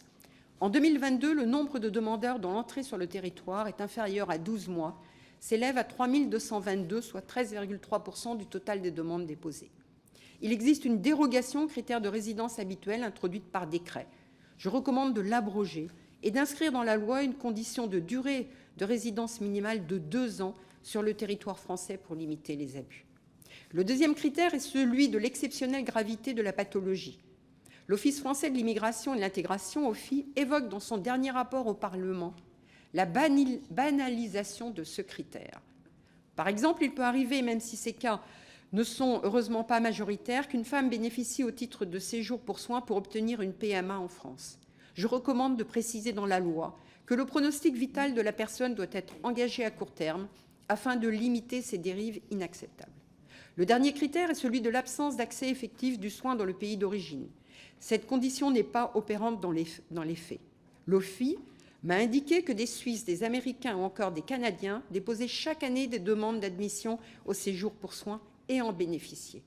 Si ces cas sont marginaux, ils témoignent des défaillances du dispositif et des limites d'un critère qui n'est que très peu respecté. Je recommande de revenir au critère de l'absence de traitement dans le pays d'origine qui me semble plus restrictif et plus précis. Ce critère était d'ailleurs applicable jusqu'en 2016. Je vous ai donc présenté uniquement 3 dispositifs sur les 11 qui constituent l'offre de soins dispensée aux étrangers en situation irrégulière. Le coût total de cette offre de soins serait proche de 1,7 milliard d'euros, voire d'1,8 milliard d'euros en tenant compte de la procédure d'admission au séjour pour soins, dont le coût reste difficile à évaluer, mais qui est sans doute élevé au regard des pathologies, en principe graves, qui sont prises en charge. Vous l'aurez compris, à mon sens, l'offre de soins proposée en France aux étrangers en situation irrégulière est très généreuse et même trop. Je considère que l'exception française, ou plutôt l'anomalie française, doit cesser. J'ai formulé un certain nombre de recommandations en ce sens dans mon rapport. Je crois, et il s'agit d'un prérequis à toute démarche de réforme, que nous devrions disposer de statistiques fiables pour mieux piloter ces dépenses de soins. En effet, comment déterminer efficacement les moyens à allouer à l'offre de soins dispensée aux étrangers en situation irrégulière si on ne connaît pas suffisamment les destinataires de ces dispositifs? Je pense qu'il est essentiel de diligenter un travail interministériel ou solliciter les corps d'inspection pour affiner l'évaluation du nombre d'étrangers en situation irrégulière présents sur le territoire. Ensuite, je considère que nous devrions connaître la nature et le coût des soins dispensés aux étrangers en situation irrégulière. Il conviendrait d'autoriser le ministre chargé de la Santé à recueillir des données sur la nationalité des demandeurs et des bénéficiaires de l'aide médicale de l'État, ainsi que sur les pathologies soignées. Sur le fond des dispositifs, je crois que plusieurs réformes d'ampleur s'imposent, outre celles que j'ai déjà évoquées s'agissant de la procédure d'admission au séjour pour soins.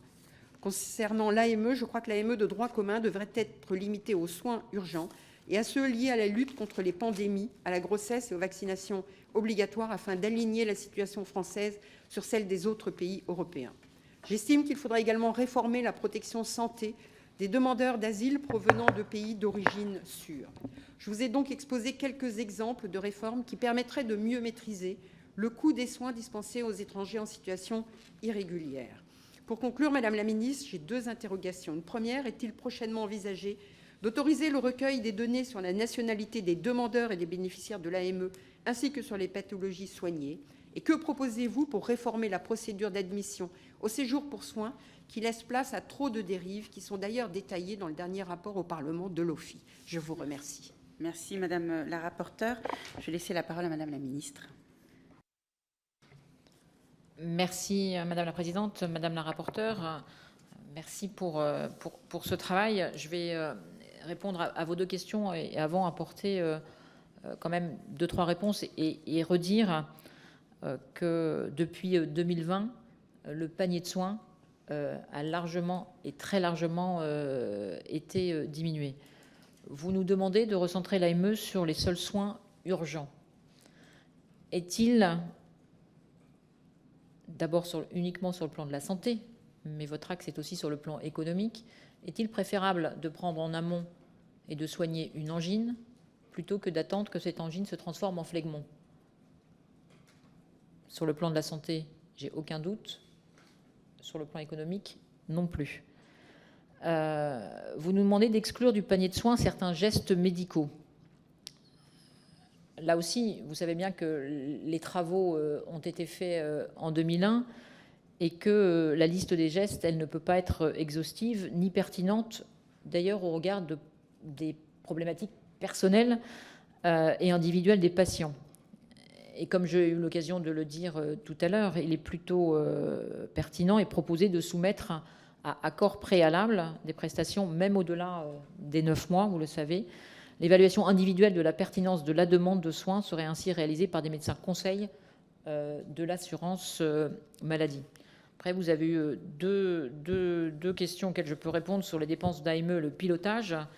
Les dépenses d'AME, vous le savez, et vous l'avez dit vous-même, d'abord dans l'accès à l'AME, des contrôles ont été effectués, et merci de les avoir salués. Et vous savez que ces dépenses d'AME, ce sont des dépenses qui sont surveillées et peut-être même parmi les plus scrutées de l'État. Sur les frais de gestion de l'AME, il n'y a pas de raison de les compter pour les dépenses de l'AME, tout autant que les autres, celles que gérées par la CNAM. Je crois que c'est un panier global, c'est la gestion de la CPM en tant que telle. Je vais vous répondre à vos deux questions très précises, notamment sur la nationalité des bénéficiaires de l'AME. Vous avez évoqué l'intérêt de recueillir des informations concernant la nationalité des bénéficiaires de l'AME en vue de lutter contre la fraude et détecter d'éventuelles filières nationales. Aujourd'hui, en effet, si de nombreuses données sont collectées pour la gestion et le suivi de l'AME, la nationalité ne fait pas partie des données recueillies. En amont de l'attribution de l'AME, les seules informations nécessaires à l'instruction de la demande sont l'irrégularité du séjour du demandeur et le niveau de ressources de son foyer. Une fois l'AME accordée, aucune information relative à la nationalité n'est nécessaire pour assurer la prise en charge des frais de santé des bénéficiaires. Après une analyse juridique, nous ne pouvons pas envisager de mettre en œuvre, sous la responsabilité du ministère, un tel traitement national comportant des données particulièrement sensibles à caractère personnel. Par ailleurs, les données sur la pathologie sont recueillies actuellement uniquement pour les soins délivrés en établissement de santé et elles le sont de façon strictement anonymisée. En ville, le recueil des pathologies n'est pas et n'a jamais été mis en œuvre. Il ne paraît pas envisageable de créer une exception pour les bénéficiaires de l'AME. Concernant la nationalité, je rappelle que cette donnée n'est pas nécessaire à l'instruction de la demande. Les seules données dont nous disposons et qui sont qu'en 2019, 60% des 1083 personnes en situation irrégulière et présentes depuis au moins 3 mois sur le territoire français qui avaient été questionnées dans le cadre de l'enquête premier pas de l'IRDES étaient originaires d'Afrique subsaharienne et 25% d'Afrique du Nord. Aujourd'hui, aucune donnée relative à la nationalité précise des demandeurs et bénéficiaires de l'AME n'est recueillie par les caisses d'assurance maladie, car la seule information nécessaire à la gestion du droit à l'AME, et vous le savez très bien, est l'irrégularité du séjour. La gestion de cette donnée pose difficulté au regard du règlement général sur la protection des données et de la loi informatique et liberté. La collecte de la nationalité doit en effet pouvoir se justifier au regard des finalités du traitement envisagé en lien avec la prestation concernée. Le traitement de données spécifiques aux bénéficiaires de l'AME ne pourrait donc avoir pour finalité principale que la lutte contre l'immigration irrégulière, mais il faudrait alors pouvoir documenter comment cet outil y contribuerait concrètement. En outre, ce traitement pourrait présenter un risque au plan constitutionnel, car il faudrait démontrer qu'aucun autre outil n'est aussi efficace pour lutter contre l'immigration irrégulière, et notamment les potentielles filières d'immigration pour soins. La finalité de l'AME est tout autre. Il s'agit avant tout de délivrer des soins aux personnes irrégulières en situation précaire dans un objectif de préservation de la santé publique. Je rappelle enfin que le dispositif de l'AME fait l'objet de contrôles approfondis sur l'ensemble des étapes d'instruction des demandes, d'attribution de la carte et de prise en charge des soins. Les bénéficiaires de l'AME sont également soumis à des contrôles ciblés a posteriori. Ils sont en effet inclus dans les programmes nationaux de contrôle de la CNAM qui concernent tous les assurés sociaux, y compris ceux bénéficiant de l'AME. Dans ce cadre, le montant du préjudice financier relatif aux actions de contrôle sur le dispositif de l'AME est de l'ordre de 900 000 € en 2021. Sur les titres de séjour pour soins, surtout sur les dérives évoquées dans le dernier rapport au Parlement de l'OFII, vous évoquez les conclusions du rapport rendu en 2021 du service médical de l'Office français de l'immigration et de l'intégration. Je tiens à rappeler qu'en 2022, un peu moins de 18 000 personnes disposaient d'un titre de séjour en cours de validité destiné aux étrangers dont l'état de santé nécessite une prise en charge médicale. Le dernier rapport de l'OFII évoque un certain nombre de dysfonctionnements. Ces dysfonctionnements sont en cours d'analyse, mais une part importante relève du ministère de la Justice et de l'Intérieur. Ma conviction est que nous pouvons bien entendu réfléchir à des leviers d'amélioration du système sans pour autant le remettre en question.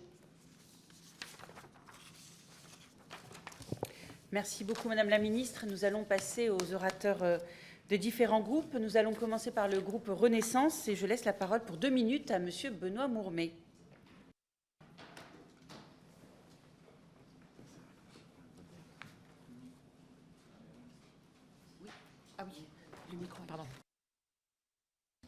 Merci Madame la Présidente, Madame la Ministre, et pardonnez mon absence, j'étais en parallèle à CTS de mon département pour vous dire incidemment que c'est une instance qui fonctionne bien. Remercier Madame la rapporteure pour ce rapport qui essaie d'objectiver à la suite de la mission IGAS-IGF cette question de l'AME que nous abordons au groupe Renaissance sans aucune idéologie. Nous vous suivons sur la nécessité du pilotage et du suivi statistique et de santé publique, mais gardons-nous de fausses réponses, comme par exemple à l'époque la franchise de 30 € ou des approches trop restrictives qui ont un effet immédiat sur les finances des hôpitaux, puisqu'à un moment donné, c'était y compris les hôpitaux qui payaient ces franchises pour éviter que ça se traduise, comme vous l'avez dit vous-même, en créances irrecouvrable. Et puis dire sans aucune ambiguïté que les objectifs de santé publique et d'humanitaire prévaudront toujours pour des médecins. Et je salue notamment certains établissements qui ont une approche difficile mais pluriprofessionnelle pour essayer de voir ce qui peut être pris en charge aussi en raison des conditions de vie des bénéficiaires. Alors, mes questions seraient de savoir d'abord quelles incidences ont eu les mesures de 2020, tant au plan de la santé publique qu'au plan budgétaire, et y compris sur l'effet indirect, peut-être qui ne se voit pas dans la loi de finances ni dans le PLFSS, sur les établissements de santé. Quelle suite est-ce que vous avez entendu donner aux 14 mesures du rapport IGAS-IGF de 2019, et puis voir s'il y a éventuellement d'autres mesures que vous entendez prendre dans les mois qui viennent sur cette question, et mon collègue Mathieu Lefebvre qui évoquait notamment la relative sous-exécution cette année, et donc savoir quelle en est la cause. Je vous remercie. Pour le Rassemblement national, la parole est à Kevin Mauvieux. Merci Madame la Présidente, Madame la Ministre, Madame la rapporteure. Alors déjà, je voulais rebondir sur un élément donné par Madame la Ministre à l'instant dans son argumentaire, qui répondait à Madame la rapporteure en évoquant le fait que estimer qu'une dépense de santé était urgente et vitale était un curseur médical, et vous preniez l'exemple de l'angine qu'il faut soigner. Bon, d'accord. Est-il urgent de recoller des oreilles? Je reviens à mon argument de tout à l'heure. Est-il urgent de recoller des oreilles? Est-il urgent, pour des raisons vitales, de soutenir une procréation médicalement assistée pour un étranger venu de façon irrégulière sur le territoire français? Nous pensons que l'AME, que les dépenses de santé doivent être orientées vers des dépenses urgentes et vitales. Madame la rapporteure a rappelé à plusieurs reprises, à juste titre, que l'ensemble des pays européens sont, ou quasiment, sont beaucoup plus restrictifs que nous, et utilisent la notion d'urgence vitale pour aider les personnes d'origine étrangère. Après, il ne faut pas non plus que les Français considèrent leur système de santé plus restrictif pour eux qu'il ne peut être pour les étrangers. On parle parfois de facilité, d'aide, etc. Je suis désolé, les Français en majorité, entendent régulièrement que, par exemple, l'antibiotique n'est pas automatique. On leur dérembourse de plus en plus de médicaments au fur et à mesure du temps. Donc il est étrange de leur dire qu'en face, un étranger peut se faire recoller les oreilles aux frais de l'État. Ensuite, une dernière chose, je pense que l'AME ne peut pas être prise en tant que telle et débattue en tant que telle. Je pense que ça entre dans une politique plus globale d'immigration. Parce qu'effectivement, l'AME sera de plus en plus nécessaire si on accueille de plus en plus d'étrangers qu'on n'arrive pas à intégrer, qu'on laisse dormir sous des ponts et qui voient se propager effectivement des épidémies et des maladies. Donc je pense que l'AME doit être refondue dans une politique globale de l'immigration et qu'une fois cela réalisé, on pourra peut-être être beaucoup plus restrictif au niveau de l'AME et rediriger les dépenses de santé majoritairement et prioritairement vers les Français. Alors pour la France insoumise, je n'ai personne. Pour les Républicains, je n'ai personne non plus. Donc pour les démocrates, Monsieur Pascal Lecamp. On n'est jamais monté aussi haut. Tout finit par arriver. Merci Madame la Présidente, Madame la Ministre, Madame la rapporteure générale, chers collègues. D'abord, merci Madame la rapporteure pour votre rapport complet et exhaustif sur l'aide médicale AME, qui est un dispositif essentiel dans l'accès aux soins pour tous en France. Elle est financée dans le cadre du programme 183 relatif à la participation à l'effort de solidarité nationale en faveur de l'accès aux soins. Le délai d'instruction est passé à 28 jours en 2022 pour 322 176 demandes contre 33 jours en 2021. Nous saluons cette progression qui témoigne des efforts des services des caisses d'assurance maladie pour raccourcir les délais. Mais qui demeure toutefois encore élevé. Madame la ministre, vous avez, si mes informations sont bonnes, fixé un objectif à 24 jours pour 2023. Pensez-vous que cet objectif sera atteint? De même, on observe une légère progression sur les taux des dossiers contrôlés pour lutter contre les abus de notre système de santé. En 2022, le taux des dossiers contrôlés s'établit à 14,4% et dépasse donc l'objectif que vous étiez fixé à 13%. Pour 2023, vous ciblez 14% de dossiers contrôlés. À la vue des résultats de 2022, pensez-vous revoir cette cible à la hausse dans un effort de cercle vertueux de la qualité? Comme il a été rappelé, les dépenses de l'AME sont sous-estimées chaque année. Il demeure un manque de transparence en la matière. Nous partageons la proposition de Madame Louwagie, la rapporteure, sur la demande d'établir des statistiques plus fines sur la consommation de soins par les étrangers en situation irrégulière pour mieux appréhender les dépenses. Merci, Monsieur le député Lecamp. La parole est à Arthur Delaporte du groupe socialiste. Merci, Madame la Présidente. En fait, je me demande pourquoi je suis venu, si ce n'est pour avoir en fait, mal au cœur quand j'entends notamment les propos de mon collègue du RN qui passe son temps à diffuser des contre-vérités qui font que le milliard dont on parle aujourd'hui est le milliard le plus polémique, le plus surveillé de France, mais j'aimerais qu'on ait autant d'écoute et d'attention pour regarder l'ensemble des dépenses de santé, parce que ce n'est pas là où il y a des économies à faire, et Madame la ministre l'a justement rappelé, puisque ce sont des dépenses de santé qui permettent d'éviter des dépenses de santé encore plus lourdes, et donc évidemment que l'AME doit être défendue. Mais pour répondre quand même à ce que soulève notre collègue RN, je vais lui apprendre quelque chose. Vous savez pourquoi en France on peut se faire rembourser par l'AME des chirurgies d'oreille? Vous avez l'air de considérer qu'on se fait une chirurgie d'oreille facilement. Parce qu'en fait, en France, on a accueilli des gens qui arrivaient avec les oreilles découpées. Et ouais, les Khmers notamment. Donc, Monsieur Mauvieux, avant de dire n'importe quoi, vous irez vous renseigner sur les personnes qui bénéficient effectivement des chirurgies d'oreille. Et j'aurais pu répondre sur le reste. Quand vous avez des propos d'une inhumanité crasse, parce que je n'ai pas de problème à le dire, quand vous voulez réserver l'aide médicale d'État pour l'extrême urgence, et c'est un peu ce que vous dites, Madame la rapporteure, dans votre rapport. Vous dites l'urgence vitale.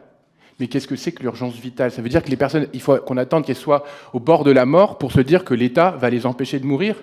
On a des engagements internationaux, on a des engagements de protection de la dignité humaine, la dignité des personnes, et je pense que notre devoir, il est d'avoir une parole forte pour dire que ce milliard le plus surveillé de France, c'est le milliard qui fait honneur à la France.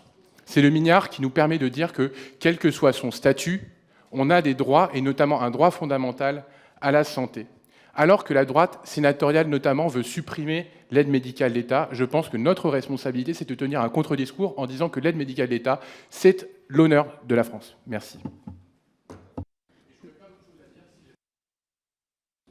Merci, monsieur Delaporte, pour votre très belle prestation.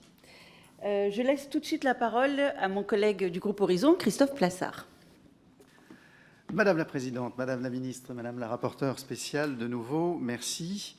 Notre collègue Véronique Louwagie rendait en 2021 un rapport sur l'évaluation du coût de l'aide médicale d'État, l'AME, qui vient donc de faire l'objet d'une mise à jour avec les chiffres de 2022.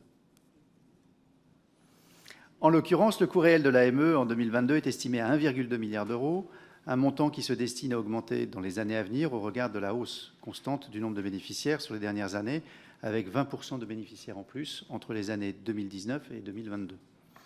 Par ailleurs, l'étude approfondie de cette problématique a révélé qu'au minimum 9 autres dispositifs permettaient un accès aux soins des étrangers en situation irrégulière. L'agrégat de ces dispositifs représente donc un coût global d'1,7 million d'euros en 2022, un montant qui se destine également, pour les mêmes raisons, à une augmentation, mais aussi en raison d'un détournement des objectifs initiaux d'un certain nombre d'entre eux. Le dispositif de l'AME, comme cela est partagé par la majorité d'entre nous, représente donc aujourd'hui un outil important pour les étrangers en situation régulière, afin d'éviter notamment l'importation de maladies étrangères sur notre territoire. Pour autant, avec ces dispositifs d'aide et afin de limiter la hausse des coûts qu'il connaît depuis plusieurs années, il semble nécessaire d'en éviter les abus. À ce titre, le gouvernement prévoit-il d'inclure l'AME dans les dispositifs contrôlés dans le cadre du projet de lutte contre la fraude évoqué par le Président de la République et par le ministre des Comptes publics? Aussi, prévoyez-vous une redéfinition des contours des actes médicaux pouvant être prodigués dans le cadre de l'AME et ou la pratique de certains patients? Je vous remercie. Merci, monsieur Plassard. Alors, pour les écologistes, personne. Pour GDR non plus. Nous arrivons au groupe Lyot. Monsieur Charles Amédée de Courson. Madame la présidente, monsieur le ministre, notre groupe rejoint l'idée de madame la rapporteure, c'est qu'on manque d'informations sur l'ensemble des différentes formes. Ça, je pense qu'il pourrait y avoir un constat commun et peut-être d'essayer de regrouper dans un programme unique l'ensemble des 11 dispositifs existants, ce qui permettrait d'avoir une vision plus claire de la situation et d'éviter des propos que je qualifierais gentiment de parfois excessifs sur tous ces sujets. L'octroi de soins aux étrangers en situation régulière est souvent justifié comme un outil de prévention en matière de santé publique. Cependant, certains actes médicaux non urgents ne sont pas liés à la propagation d'épidémies, mais sont dispensés pour des raisons humanitaires, avec tout le problème de où est-ce qu'on fait passer la frontière. On voit bien qu'on ne peut pas supprimer et tout, et est-ce que les règles existantes sont adaptées et respectées quand elles sont fixées? Dès lors, quelle réflexion peut-on mener sur le panier de soins? Ne serait-il pas opportun de diligenter une étude afin, là encore, de clarifier les débats et de définir des indicateurs de suivi pertinents pour évaluer les différents objectifs assignés à ce dispositif? Pour rappel, il n'y a pas eu de nouveaux rapports sur ce sujet depuis celui de l'IGAS de 2019, à ma connaissance. D'ailleurs, même quand l'information existe, elle est insatisfaisante. Les indicateurs du rapport annuel de performance, du RAP, montrent très bien cela. Par exemple, le pourcentage des dossiers d'aide médicale d'État contrôlés en 2022 est de seulement 14%. Est-ce que ceci est satisfaisant, Madame la Ministre? D'autant plus que le rapport annuel de performance indique que l'obligation du dépôt physique des primo-demandes d'AME a été une nouvelle fois suspendue en janvier et février en raison de la vague Omicron. Alors les questions sont suivantes. Entendez-vous augmenter les taux de contrôle? Deuxième question, quel est l'impact de la dématérialisation sur l'accès aux soins et éventuellement sur certaines fraudes? Et puis, une petite question subsidiaire, est-ce qu'on a une idée du coût des soins aux personnes en situation irrégulière à Mayotte, puisqu'on sait que la moitié de la population de Mayotte est en situation irrégulière, hein, c'est l'ordre de grandeur, voilà. Alors, autant il est important de lutter contre la Merci fraude de et le conclure, mon non-respect des cher conditions légales, autant il est important de non-recours à ces dispositifs, mais ce dernier est-il évalué? Voilà les questions, Madame la Ministre. Merci, mon cher collègue. Nous allons maintenant écouter attentivement les réponses de Madame la Ministre. Alors, je vais essayer de faire une réponse synthétique parfois à des questions qui se recoupent. Tout d'abord, la question sur la non-exécution d'une partie des crédits et le non-recours côté bénéficiaires et côté hôpitaux. Donc, concernant l'AME et plus largement le programme 183, les écarts entre la loi de finances initiale et l'exécution 2022 ne s'expliquent pas, comme on pourrait le croire, par une baisse du nombre de bénéficiaires. Le nombre de bénéficiaires de l'AME augmente de 6,3 entre 2021 et 2022 au 31 mars. L'AME bénéficiait à 388 000 personnes, 320, tandis qu'au 30 septembre 2022, à 403 144 personnes étaient bénéficiaires de l'AME de droit commun. Comme Madame la rapporteure l'a rappelé, nous sommes donc d'accord sur les chiffres. La variation entre les crédits votés en LFI pour 2022 et la consommation s'explique par une annulation de crédits à hauteur de 64 millions d'euros mise en œuvre lors du collectif budgétaire de fin d'année 2022. Cette annulation de crédit visait à une mise en cohérence avec les dernières prévisions d'exécution pour 2022. Sur le non-recours à l'AME, s'agissant de l'évaluation du recours à l'AME, l'IRDES a publié des travaux de recherche sur l'accès à l'AME dans des structures de Paris et de l'agglomération de Bordeaux susceptibles d'accueillir des personnes sans titre de séjour. Plus de 1200 étrangers en situation irrégulière ont été interrogés en 2019. D'après cette étude, 51% des personnes éligibles à l'AME y ont effectivement recours, ce qui veut dire que 49% n'y ont pas recours. Ce taux de recours variait selon plusieurs facteurs. Il dépendait en premier lieu de la durée de la présence sur le territoire. Seuls 24% des bénéficiaires y ont recours lors de la première année de présence, contre 70% pour ceux séjournant en France depuis plus de 3 et moins de 5 ans. Le recours augmente également avec la maîtrise de la langue française. Plus généralement, la mesure du non-recours à l'AME est un exercice complexe puisqu'elle suppose d'identifier les personnes éligibles au dispositif, c'est-à-dire les ressortissants étrangers en situation irrégulière sur le territoire depuis au moins 3 mois et disposant de ressources inférieures au plafond d'accès à l'AME. Or, par construction, ces personnes sont peu ou pas connues des administrations. Par ailleurs, les non-recourants à l'AME ne se manifestent pas non plus auprès des CPAM, de sorte qu'il est difficile de les contacter éventuellement pour investiguer les raisons de ce non-recours. Mais c'est un enjeu important. Sur les mesures et sur l'effet des mesures de 2020, comme j'ai déjà essayé d'y répondre, peut-être un peu par anticipation, Madame la Présidente, le panier de soins a déjà été revu suite au rapport de l'IGAS et des préconisations de l'IGAS. Le panier de soins a déjà été revu, je le redis, dans le projet de loi de finances de 2020. Néanmoins, avec la crise sanitaire et les 2 ans de crise sanitaire que nous venons de passer, il est très difficile à objectiver. Franchement, les statistiques et les conclusions que nous pourrions retirer d'une analyse de la consommation du panier de soins en 2020, 2021 et peut-être même celui de 2022 seraient totalement biaisés. Néanmoins, je rejoins l'idée qu'il faille, dans les années à venir, et peut-être l'année 2023 serait l'année sur laquelle nous devrions pouvoir regarder quel a été l'impact de la modification de ce panier de soins sur les bénéficiaires de l'AME. Concernant les questions sur les délais d'instruction, le délai d'instruction s'est allongé malheureusement entre 2020 et 2021. On peut aussi concevoir que cette période était un peu différente. Il est passé de 30 à 33 jours.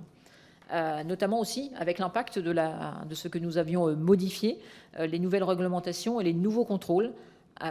Néanmoins, la création d'un 4e pôle d'instruction permettra de renforcer les ressources pour réduire ce délai d'instruction, mais aussi pour renforcer les contrôles. L'amélioration de l'outil de gestion devrait permettre aussi de diminuer ces délais et pour revenir aux délais objectivés aux alentours de 24 jours. 14% des dossiers contrôlés à l'instruction cible, c'est aussi un objectif qui devrait rester stable. Attention néanmoins, les indicateurs uniquement sur les dossiers d'instruction et pas sur tous les autres contrôles qui sont menés, puisqu'il y a bien aussi des contrôles, notamment s'il y a suspicion de soins abusifs. Sur la sous-estimation, je le redis, la période n'est pas la bonne pour pouvoir avoir une estimation. Vous avez été plusieurs à demander quels étaient les types de recours aux soins des bénéficiaires. Je peux vous dire qu'en 2021, les dépenses hospitalières représentaient 64% de la dépense totale de l'AME. S'agissant des séjours des bénéficiaires de l'AME hospitalisés dans le secteur public, la moitié des séjours relèvent du champ de la médecine, essentiellement en hépato-gastro, 15% des séjours, en pneumologie pour 13% et en neurologie pour 8%. Plus d'un séjour sur 4 est réalisé en obstétrique. Un séjour sur 5 relève de la chirurgie. Mais là aussi, on peut se dire que nous prenons en charge des personnes malades et gravement malades. Près d'un quart des séjours sont des séjours longs, présentant certaines complications ou comorbidités associées. Voilà un petit peu pour les précisions concernant les pathologies. Et donc, je le redis, plus de 64% du budget de l'AME est consacré à de l'hospitalisation. Il a été évoqué des pays voisins, voire les pays européens, qui auraient des prises en charge différentes. Je vais me permettre de vous citer quelques exemples. Concernant la couverture des soins non urgents essentiels, en Allemagne, il y a besoin d'une autorisation préalable des autorités de santé. En Belgique, c'est laissé à l'appréciation du médecin. Pour le panier de soins, en Italie, la prise en charge des soins de premier recours se fait dans les mêmes conditions que les citoyens italiens. Au Royaume-Uni, la prise en charge des soins de premier recours par des médecins généralistes, indépendamment de la régularité du séjour. Et en Espagne, l'accès aux soins gratuits se fait dans les mêmes conditions que les citoyens espagnols. C'était pour vous donner un petit peu les modalités d'accès, mais vous dire aussi que la France est le seul pays d'Europe qui est en capacité de fournir le montant des dépenses et le nombre de bénéficiaires exacts d'une aide publique aux soins aux étrangers en situation irrégulière. Je crois avoir répondu globalement à toutes vos questions. On me dit que non. Sur Mayotte, Monsieur de Courson, vous n'êtes pas sans savoir qu'il n'y a pas d'AME, que la prise en charge par le centre hospitalier qui considère que 40% de sa file active sont des non-affiliés sociaux. Pas forcément, 40%, n'exagérez pas, je vous dis 40%. Pas forcément irrégulier. Pas forcément irrégulier. Pas forcément en situation irrégulière. Et puis, j'ai dit pas fort. Bah oui. Et en conclusion de ce débat, je crois qu'on peut le dire, et je pense qu'il est important que nous puissions le redire, que je veux repartager la conviction forte que nous portons, le gouvernement, que cette mission santé reflète également l'engagement de fraternité envers les plus démunis, qui est au cœur de la promesse républicaine, et je tiens à le répéter. Au-delà de constituer une mesure de santé publique essentielle de protection des populations, l'aide médicale d'État répond à cette exigence de solidarité et de générosité. Je crois qu'il est important de terminer là-dessus, mais j'aimerais aussi terminer sur ce que contient, et ce peut-être dont nous parlons assez peu quand on parle de cette mission santé, ce sont les enjeux de prévention. Nous avons toujours beaucoup de débats autour de l'AME, rarement autour de la prévention, qui est un enjeu majeur de santé publique, et que peut-être l'année prochaine, nous aurons l'occasion d'en parler plus longuement. Merci beaucoup, Madame la Ministre, d'avoir répondu de manière assez exhaustive, je trouve, aux questions de la représentation nationale.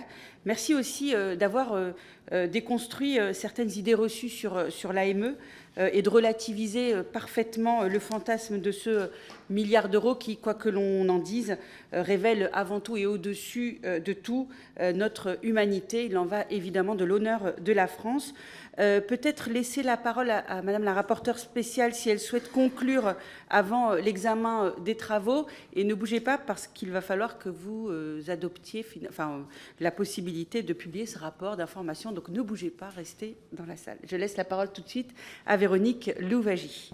Oui, mais merci beaucoup, Madame la Présidente. Juste réagir très rapidement à quelques points, notamment notre collègue Arthur Delaporte qui parlait d'urgence vitale. Dire que dans mon rapport, je fais une proposition pour recentrer effectivement l'AME sur les soins urgents. Je ne parle pas d'urgence vitale. Voilà, je voulais le corriger. Je remarque qu'un certain nombre de mes collègues demandent plus de transparence. Et effectivement, je renouvelle cette demande, Madame la Ministre. Je crois que vous nous avez entendu. Et je déposerai prochainement un amendement où évoquerai dans la proposition de résolution que je vais déposer la nécessité de disposer d'éléments plus importants en ce qui concerne les étrangers en situation irrégulière, concernant la nationalité et la nature des soins, et dire que cette demande, cette collecte de ces éléments de nationalité des bénéficiaires de l'allocation existe pour les bénéficiaires de l'allocation pour demandeurs d'asile. Donc je ne vois pas pourquoi cette collecte de données n'est pas possible pour les bénéficiaires de l'aide médicale d'État. Et vous dire, et pour venir en complément de ce que vous disiez, pour apporter une réponse à notre collègue Charles de Courson, que dans le 1,7 milliard que j'évoque, j'ai évalué le coût des soins dispensés à Mayotte à 90 millions d'euros, ce qui correspond aux 40% que vous évoquiez, des 230 millions concernant les soins dispensés dans le centre hospitalier de Mayotte, en considérant que les étrangers qui ne sont pas affiliés à aucun régime d'assurance malade sont des étrangers en situation irrégulière. Voilà. Je voudrais vous remercier, Madame la Ministre, pour les réponses précises que vous nous avez apportées. Et merci à vous, Madame la rapporteure spéciale, pour le rapport que vous nous soumettez. Et j'interroge donc la Commission afin que vous puissiez autoriser la publication de ce rapport d'information sur les thématiques qui ont été évoquées par notre rapporteur spécial. Bon, je constate qu'il n'y a pas d'opposition. La publication de ce rapport est donc autorisée. Nous en avons donc terminé avec l'examen de la CEPP consacrée à la mission santé. Nous nous retrouverons mardi prochain à 21h pour la CEPP Administration générale et territoriale de l'État, immigration, asile et intégration et sécurité. Je vous souhaite un bon week-end à toutes et tous et bon retour dans vos circonscriptions.